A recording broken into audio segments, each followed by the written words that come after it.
2010, Britain announced a new high-speed railway. The cost estimate was around £16 billion. It was supposed to open in 2026. Last month, the Transport Secretary revised the total cost to between 87 and £102 billion. The first trains are now expected sometime between 2036 and 2043. By the end of February this year, £46 billion had already been spent. The most famous thing built so far is a bat tunnel in Buckinghamshire. It cost around £100 million. It protects roughly 300 bats. HS2's own chairman called it the bat shed. Stand in a Buckinghamshire meadow in early summer and look at the thing everyone now argues about. A 900-metre-long arch structure, 10 metres high, made of steel and mesh, sitting beside an ancient bluebell wood. Inside, it is wide enough to take 2 railway lines. Outside, it has no platforms, no tracks yet running through it, no passengers within at least a decade of using it. It was built so that a colony of approximately 300 rare Bechstein's bats can keep crossing the woodland they have lived in for generations without colliding with a train that does not yet exist. It cost, by the government's own confirmed figure, approximately £95 million for the structure itself.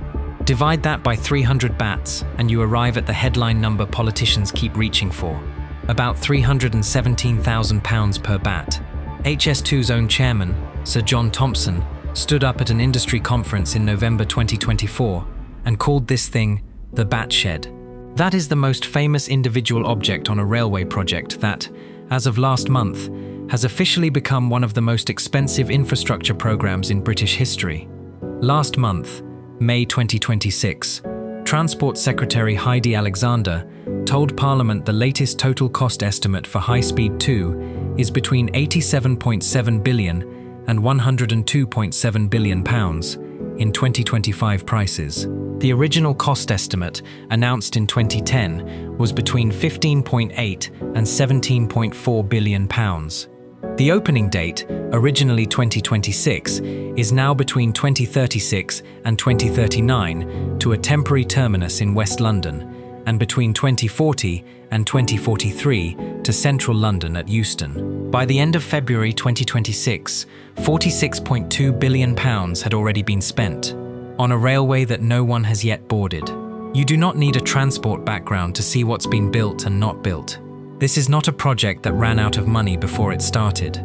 Tunnels have been bored. 70% of the earthworks program has been delivered. 85% of tunnelling is complete.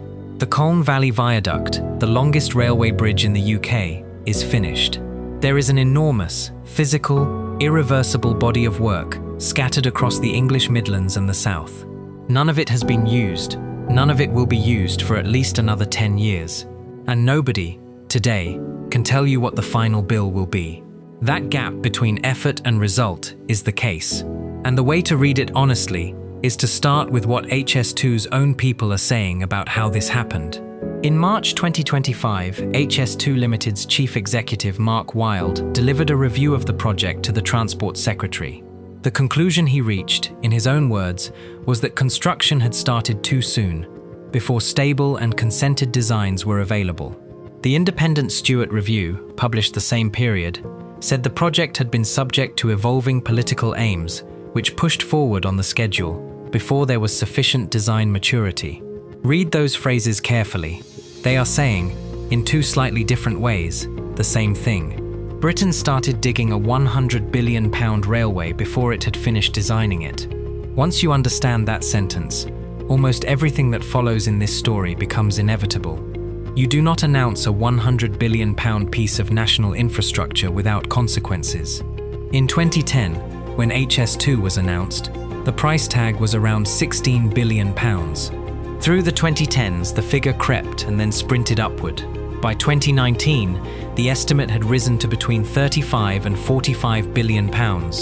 By January 2024, Phase 1 alone, London to Birmingham, was costed between £49 and £57 billion. Different base years, different scopes, different prices. But the line goes one way, and it does so steadily. Each revision came with a statement that costs were now under control. Each was followed by another revision. By October 2023, Then Prime Minister Rishi Sunak made a decision that should have been the moment to take stock. He cancelled everything north of Birmingham. The Birmingham to Manchester leg, the Birmingham to Leeds leg, the Spurs to Sheffield and Crewe, all of it scrapped. Approximately £2.6 billion had already been spent on those cancelled sections by February 2026. Money committed and then written off on railway that will not be built. In October 2024, the Labour government confirmed those cancellations would stand. What you have left after all of that is a railway between London and Birmingham, with a temporary terminus in West London, opening, at the earliest, somewhere between 2036 and 2039 to that temporary terminus, and only in the 2040s to Euston. That is the project Britain is now committed to finishing. So how did the bat shed become the symbol of the whole thing? In Buckinghamshire, the planned route of HS2 cuts through Sheephouse Wood, an ancient woodland that under UK and international protection rules is home to 13 bat species, including a colony of about 300 Bechstein's bats, one of the country's rarest species. Trains moving through that woodland at HS2 speeds would create what is, for bats, a wall of air pressure and lethal momentum. So HS2 Limited proposed a solution: a long, mesh-covered structure over the railway, tall enough and wide enough for bats to keep flying their normal routes above and around the railway without crossing its path.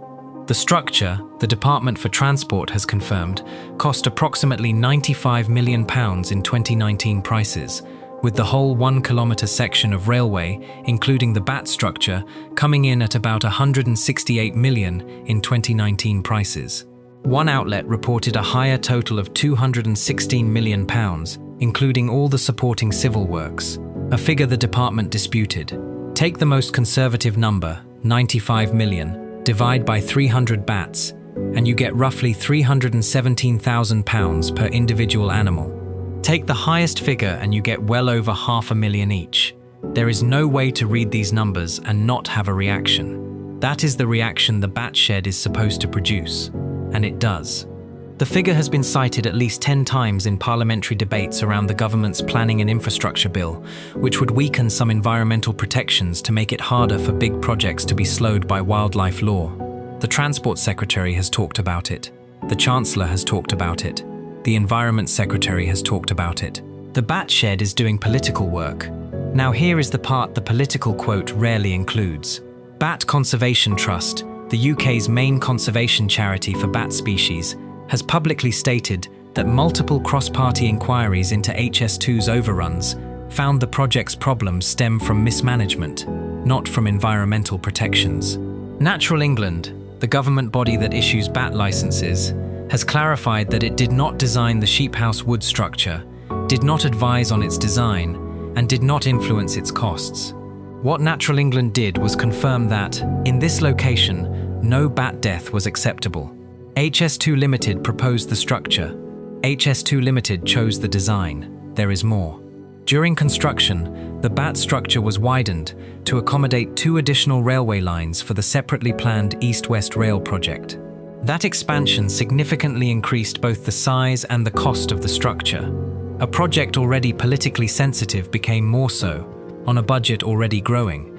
And there is the most awkward chapter of all. HS2 obtained its licence from Natural England for the bat structure. Then it went to Buckinghamshire County Council for planning permission. The council refused. 4 years of legal engagement followed. In February 2024, a planning inspector finally overrode the council's refusal. HS2's own chairman, the same Sir John Thompson, described what it was like to be inside that contradiction. One body, he said, says I have to do it. The other says no chance. So I reach for the lawyers. It stretches out the time. I spend hundreds of thousands of pounds trying to do something. That is a senior public servant publicly describing being trapped between 2 parts of his own government's planning system, on a structure costing 9 figures, on a railway the country was already spending tens of billions on. The bat shed is not, then, the story of environmental law making infrastructure impossible. It is the story of a project that committed to a route through ancient woodland before fully designing how it would clear that woodland, then had to negotiate with itself for years to build what it had committed to.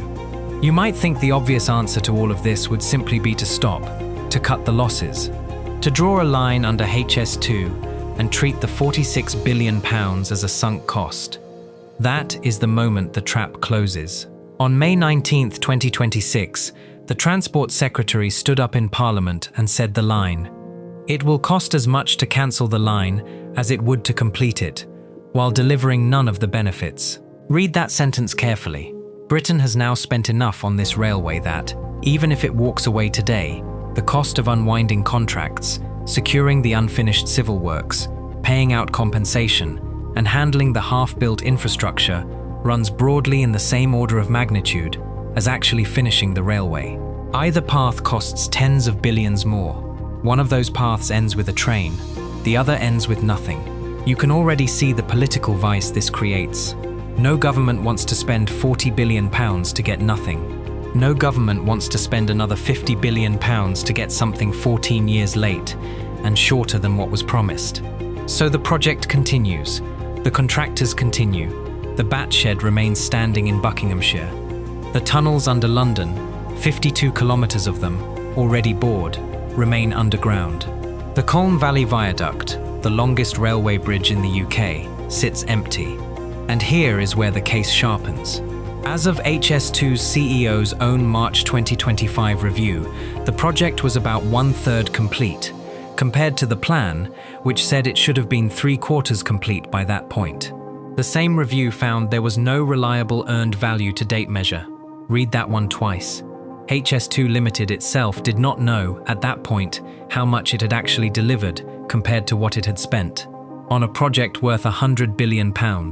That is what the reset announced in May 2026 is for. A full re-baseline of cost, schedule, and delivery. The CEO has confirmed the reset's final conclusions will not be available until the end of this year, 2026, the year the railway was originally supposed to open. So the most important documents about HS2's actual condition are not yet written, by the people who run it, 12 years after construction began. Meanwhile, the absurd reality continues on the ground. A fraud investigation is currently underway into 2 labour suppliers to HS2's West Midlands section, with one contract already terminated in July 2025 after evidence of inflated worker rates. So a railway whose own management did not know its own progress is also currently dealing with allegations that its supply chain was overcharging it for the work it had been measuring incorrectly.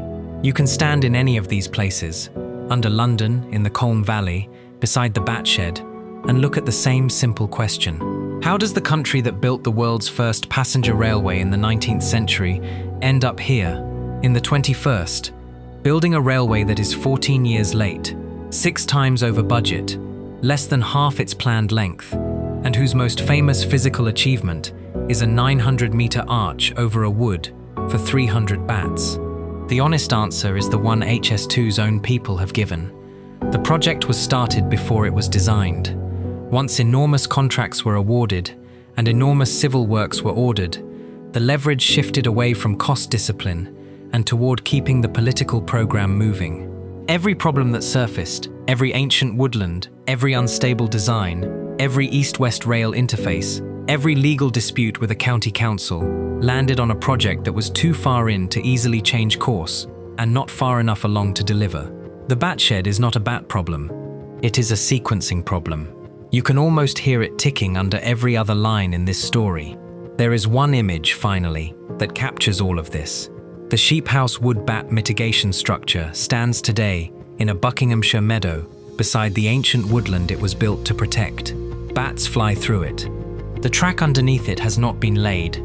The trains that will eventually run through it are at minimum a decade away.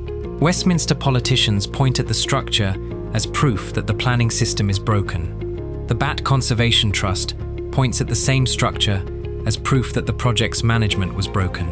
Both of them are looking at the same arch, in the same field, for the same 300 animals. The contradiction sits there in steel.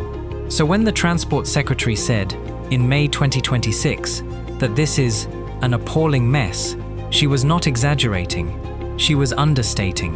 Britain has now committed to an infrastructure program it cannot afford to finish on its original promise, cannot afford to cancel without enormous waste, and cannot, cannot today fully describe because the people running it have asked for another 6 months just to tell the country what shape the rest of the project is actually in. The original sin was visible long before the bat shed. It was visible in the 2010 announcement. It was visible in the 2014 contract awards. It was visible every time a deadline slipped by 2 years, and every time an estimate jumped by 10 billion. The country kept moving forward, because moving forward looked, politically, like the only option. And now it is financially the only option, because every other option costs almost as much and delivers nothing. What you are looking at is a railway whose biggest individual story is currently a structure designed to keep bats alive in an ancient wood. The structure exists because the railway was routed through the wood. The route was finalized before the design was. The design was finalized after the contracts were. The contracts were awarded before the country knew what it was buying. And the country is now spending the equivalent of the original total project budget on Phase 1 alone, the half of HS2 that is left after the rest was cancelled. There is no good fourth option here. There is no clever way out. There is only finishing what has been started, slowly, expensively, at least a decade later than promised, with a CEO whose own review found his project was 1/3 complete instead of 3/4 complete, and with a final cost that nobody is yet willing to commit to. The reset is scheduled to be done by the end of 2026. The first train, at the earliest, in 2036. The first train into central London, at the earliest, in 2040. The bats keep using their tunnel. The railway underneath it does not exist. And somewhere in Whitehall, somebody is writing a report explaining how to spend at least another £40 billion finishing a project that, by every official document published this year, nobody in charge fully understands yet. That is the trap. It is not bats, it is not law, it is not weather. It is the consequence of treating a £100 billion railway as a political deadline first and an engineering problem second. The bill for that decision is being paid by people who never voted on it. The deadline for it has already passed, and the most expensive structure on the entire project, the one everyone has heard of, was built for 300 animals in a wood that, in a country that had planned this properly, the railway would never have gone through in the first place.